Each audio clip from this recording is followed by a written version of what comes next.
Hi everybody, today's lesson is about how you can turn normal sample percussion, so that's any acoustic sample percussion that you've got or performance, into something that's much more suitable for synthwave, trap, hip hop, any genre where you require things to just be a bit grungier, a bit dirtier. And it's a bit of a studio hack this, and it's all through using bit crushing. This is a process where we remove information from the samples to create distortion and to create an alteration in the sound. And it also emulates, fantastically for synthwave, units from the past that didn't have sampling rates like we have today. So what I've got here is I've loaded up a tambourine and some shaker samples, and we're going to put them through a bit crusher. I'm going to show you the alteration to the samples almost instantly. We're going to start off with the tambourine here. So this is the tambourine without the bit crusher plugin turned on. So just a standard tambourine here, okay? We're going to turn the bit crusher on.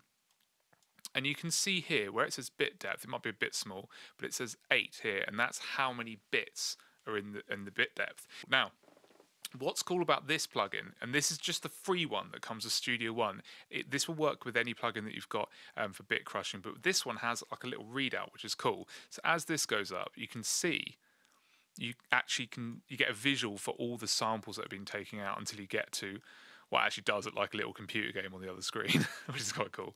So what we're going to do is we're going to actually downsample the tambourine. Let's listen now and see what we get. So here we go. I'm just going to keep going.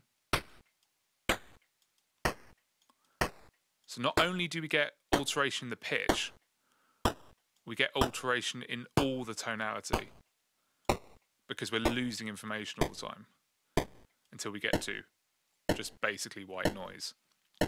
Now, we don't have to be that aggressive with it, but what's really cool is if we just take this downsampling down by, say, like 2 or 3, we get this fuzz on the sample. Let's remove it, so it's quite clean. And now you've got this nice kind of distortion on it, and this allows it to fit really nicely within the synthwave genre or any genre where we need things to be darker, just a bit kind of grittier and richer. Bit crushing is a really good way of making the tracks kind of have more soul, I think. I'm going to now show you the same idea just on this percussion loop. So here's a percussion loop without the bit crushing. Okay, it's standard. Let's bring up this bit crusher. You hear that instantly? Just downsample to 2, bit depth 8, 100% mix, without, with. Instantly a completely different set of samples just by downsampling. We can decrease the bit depth, and that becomes more like white noise. 24-bit, 16, bit crunchier. I always go for 8. So that shows you really quickly how you can end up with brand new samples that just fit instantly within that 80s genre. Remembering that all the drum sounds you're hearing on these records and records of the past were all coming out of drum machines which had a limitation on bit depth, and the samples were just that grainy. So you can kind of get back to that vibe with any organic sample that you've got or any hi-fi sound, and just degrade it back just with some simple bit crushing techniques. The other tip I give you before we go is, one thing I often find is that after you bit crush you might end up with a kind of little bit of crud sometimes in the EQ. So you can see here on the percussion here, I've got quite a lot of information I don't need. So I would do my usual kind of shelving just to kind of clear it up a bit.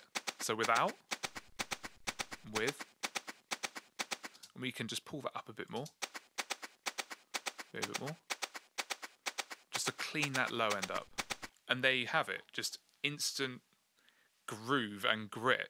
Real quick lesson on bit crushing. It works fantastic for synthwave and similar genres, but I use this for everything, so it's a bit of a general production hack really. So if you like this lesson, please make sure you hit the subscribe button, and I'll see you guys next time. Thank you.